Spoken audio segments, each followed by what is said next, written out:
दर्ज करवा पा रहे थे, आपके लोगों को गिरफ्तार, साफियों को जो कुछ किया गया, तो वो तो उनकी तो मौजें नहीं लग जाएंगी कि अब आप असेंबलियों में नहीं हैं तो जो करना है कर लें। नहीं, देखिए, असेंबलियों में होने का मामला नहीं है। मामला ये है कि पाकिस्तान की अवाम ने क्या फैसला किया। अवाम का ये फैसला है कि मुल्क में नए इंतखाबात।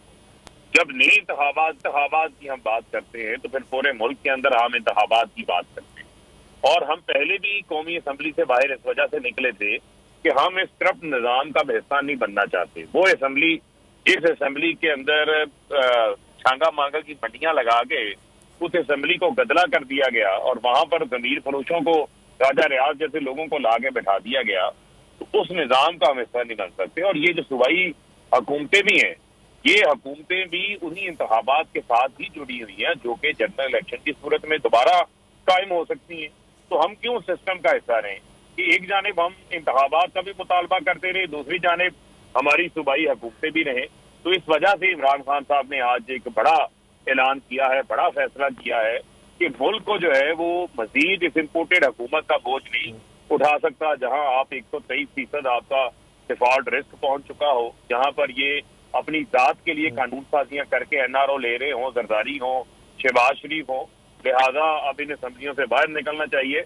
और अगर आपको नजर आता है पंजाब में हमारे तकरीबन 200 के करीब अराकीन है, इसी तरह खैबर पख्तूनख्वा के अंदर असम्बलियों से हम बाहर आ जाते हैं तो 250-300 जो सीट्स हैं सूबाई असम्बली की, वहां पर ये ज़िमनी इंतखाबात करवाना इनके लिए नामुमकिन है।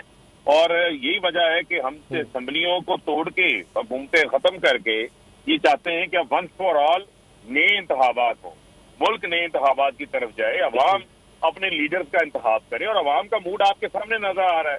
आपको 17 जुलाई का चाहे वो 20 हल्कों के ज़िमनी इंतखाबात हो, चाहे 7 हल्कों से इमरान खान का ज़िमनी इंतखाबात जीतना हो, चाहे वो इंतखाबी मैदान हो वहां भी इमरान खान के साथ लोग खड़े हैं, चाहे वो एहतजाजी मैदान हो वहां भी लोग इमरान खान के साथ खड़े हैं। तो आज तो साबित हो गया ना, आज तो अवाम जो बाहर निकली है, जिस तरह लोग निकले हैं, इसकी मिसाल पाकिस्तान की तारीख के अंदर नहीं मिलती। पूरे पाकिस्तान से लोग निकले और लोग अभी ये मरी रोड के ऊपर फैजाबाद में, यहाँ पर 6 रोड पे पूरी जलसागाह पहुंच नहीं सके। पूरे इस्लामाबाद, पिंडी की जो सड़कें थी वो जलसागाह का मनाजर जो है वो पेश कर रही थी। ये लोग किस लिए निकले? ये इस वजह से निकले हैं कि इमरान खान ही वो वाहिद लीडर है जिन्होंने पूरी कौम को मुतहद किया है। वरना लोग तो अपनी मुख्तलिफ नजरियों में, मुख्तलिफ सोच में बटे हुए थे, तकसीम थे, लेकिन उनको यूनिफाई किसने किया, उनको मुतहद किसने किया है? वो इमरान खान ने किया है। वो हकीकी आजादी के लिए किया है। लोग मुल्क में रूल ऑफ लॉ चाहते हैं, लोग मुल्क में आइन की बालादस्ती चाहते हैं, कानून की बालादस्ती चाहते हैं। 7 माह में इस कौम ने बड़ी कुर्बानियां दी हैं। इस हमारे लीडर ने, इमरान खान ने अपनी जान पेश कर दी, और इससे बड़ी और क्या बात हो सकती है? इस वजह से लोग इमरान खान के ऊपर अंधा एतमाद करते हैं। ये किसी के हाथ मजबूत नहीं होने, ये मुल्क के फायदे का फैसला है, मुल्क के मफाद का फैसला है। और इमरान खान ने हमेशा पाकिस्तान के अंदर, जब भी इमरान खान मैच खेला है, पाकिस्तान का मैच खेला, चाहे क्रिकेट का मैदान हो, चाहे वेलफेयर का मैदान हो, चाहे सियासत का मैदान हो, वो मुल्क छोड़ के नहीं भागा, वो घोड़ा नहीं हुआ, बंकरों में छुप के नहीं बैठा, कौम के साथ खड़ा हुआ है। इमरान खान का जीना मरना पाकिस्तान में, इमरान खान का एक एक कदम, हर एक इकदाम, सोच अपने मुल्क की बेहतरी के लिए, पाकिस्तान की बेहतरी के लिए है। और ये नहीं हो सकता कि आपके मुल्क के ऊपर डाकू राज करे, लूट मार करे और दंदनाते फिरे और उनको कोई पूछने वाला ना हो। जब तक अल्लाह ने इमरान खान को सांसें दी हुई हैं, ऐसी चोर हुकूमत को हम पाकिस्तान में नहीं रहने देंगे। पाकिस्तान में हुकूमत आएगी, अवाम की हुकूमत आएगी, अवाम का मुंतखब लीडर इमरान खान दोबारा वजीर आज़म बनेगा। मगर फ़र्ख हबीब साहब, आप तो बड़े इलेक्शन कमीशन में भी बड़ी दफ़ा जाते रहे हैं। इलेक्शन कमीशन ने तो आपके कौमी असम्बली के अभी तक इस्तीफे नहीं मंजूर होने दिए, या वहाँ से स्पीकर भी जिस तरह चले, यहाँ तो स्पीकर आपके होंगे, लेकिन फिर भी इलेक्शन कमीशन तो बीच में है। उसने तो वही जो वहाँ से ऑर्डर आ गया 11 वो मंजूर किए थे। अब वो वज़ीर आज़म साहब ने, शहबाज शरीफ साहब ने वो भी कह दिया कि अब ना मंजूर करना, एक और मसला बन जाएगा, हम फिर हार जाएंगे। तो उन्होंने तो राजा परवेज़ अशरफ को कह दिया कि अब मजीद नहीं। तो इलेक्शन कमीशन आपसे बेहतर कौन जानता है? वो आप इस्तीफे शायद देकर निकल भी जाए, उन्होंने मंजूरी नहीं करने, इलेक्शन ही नहीं होने देने, तो फिर ये तो एक अलग पहलू है ना। हमारे हाथ में तो अपना एक सियासी फैसला है, वो फैसला तो हम ले सकते हैं। और इसी के साथ साथ मैं आपको ये भी बताता चलूं कि ये तो चीफ मिनिस्टर की पावर है। वो समरी भेज के जो है वो असेंबली डिसॉल्व कर सकते हैं, दोनों सूबाई हुकूमतें डिसॉल्व हो सकती हैं। वो तो उस सूरत में तो आपको इस्तीफे भी देने की जरूरत नहीं है, क्योंकि चीफ मिनिस्टर तो मौजूद है ना, उनके खिलाफ कौन सा कदम एतमाद आई हुई है? कोई ऐसी सूरत तो नहीं है अभी। लिहाजा चीफ मिनिस्टर से एक समरी मूव करके गवर्नर को लिख के भेज सकते हैं असेंबली डिसॉल्व करने के हवाले से।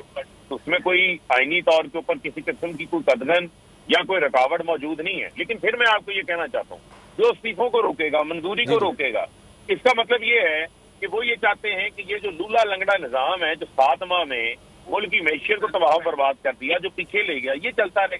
ये मुल्क के मफाद के फैसले नहीं है। मुल्क का मफाद यही है कि सब जमातें अब इंतखाबात की तैयारी करें और इलेक्शन इस मुल्क के अंदर हो, अवाम आजाद है अपना फैसला करने के लिए, अवाम अपना फैसला करें। जी, तो अब ये बता दें फरूक हबीब साहब, जरदारी साहब आ रहे हैं जी, पंजाब में डेरे डाल रहे हैं, वो फिर सिंध हाउस अगर खोल देंगे तो ये ना हो कि फिर कुछ मसाइल पैदा हो जाएं, लोग इधर से उधर निकल जाएं। मैं अब तो किसी लोटे का वोट भी कंसीडर नहीं होगा और इस सारे माहौल में अब कोई जमीर फरोशी करने को भी तैयार नहीं है, जिसमें इंतखाबात में इंतखाबी सियासत करनी है। इस सारे माहौल के अंदर जो सीट छोड़ेगा वो जीरो हो जाएगा। पहले लोटों का अशर नशर जो हुआ है, वो सारे लोटे कबाड़ खाने के अंदर जो है वो क्रश होके पड़े हुए हैं और अवाम में जाने के काबिल नहीं है। और जिन जमातों ने लोटे कबूल किए थे वो अब उनको आगे टिकट देने को तैयार नहीं। तो आप जिस तरह ऑफर तो आ रही है, शाहिद खान अब्बासी हो, राना सनाउल्लाह कहते हैं नहीं बैठ कर बात करें, हम फैसले बदल भी सकते हैं, तो उस हवाले से कोई बात या कोई बैक चैनल पर आप समझते नहीं? देखिए, बात इनसे नहीं हो सकती ना। ये बातचीत तो देखे ना, ये बात ये कर ही नहीं सकते। इनके पास तो फैसले का इख्तियार ही नहीं है। ये तो बैसाखियों के ऊपर बैठे हुए हैं। ये लोग तो खुद सहारा लेके बैठे हुए हैं। ये अपने पाँव के ऊपर चंद कदम नहीं चल सकते। ये 2 दिन ये इम्पोर्टेड हुकूमत जो है वो नहीं गुजार सकती। अगर इनके ऊपर से हाथ उठ जाए तो फिर हम तो ये सिर्फ पैगाम दे रहे हैं कि अगर तो सबको मुल्क का मफाद अजीज है और अवाम की राय से बड़ी कोई राय नहीं होती। लोग इमरान खान के साथ खड़े हैं। आपने सोचा, आपने फैसला कर लिया कि इमरान खान पता नहीं गैर मारूफ हो गए, चलो इमरान खान को रजीम चेंज करें। इमरान खान से जो है वो अमेरिका भी रजीम चेंज चाह रहा है, लेकिन अवाम तो इमरान खान के साथ खड़े हैं। इमरान खान के साथ तो तारीखी पॉपुलैरिटी है आज इमरान खान।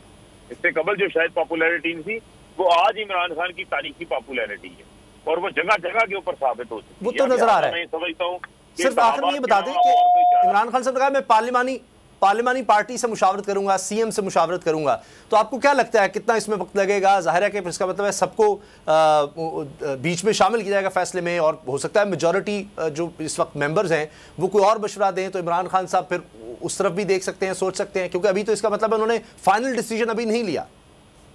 देखिए, आज तो उन्होंने अनाउंस कर दिया ना, ऐलान उन्होंने कर दिया। अब मामला ये है कि इसके ऊपर अमल दरामद के हवाले से भी लाया अमल है और उसके ऊपर अमल दरामद भी शुरू हो जाएगा। ठीक है, बहुत शुक्रिया फ़ारूक हबीब साहब। जैस्मीन, आपने सुना फ़ारूक हबीब साहब कह रहे हैं कि ये सोच है कि जितनी जल्दी हो सके अर्ली इलेक्शंस की तरफ जाया जाए। तो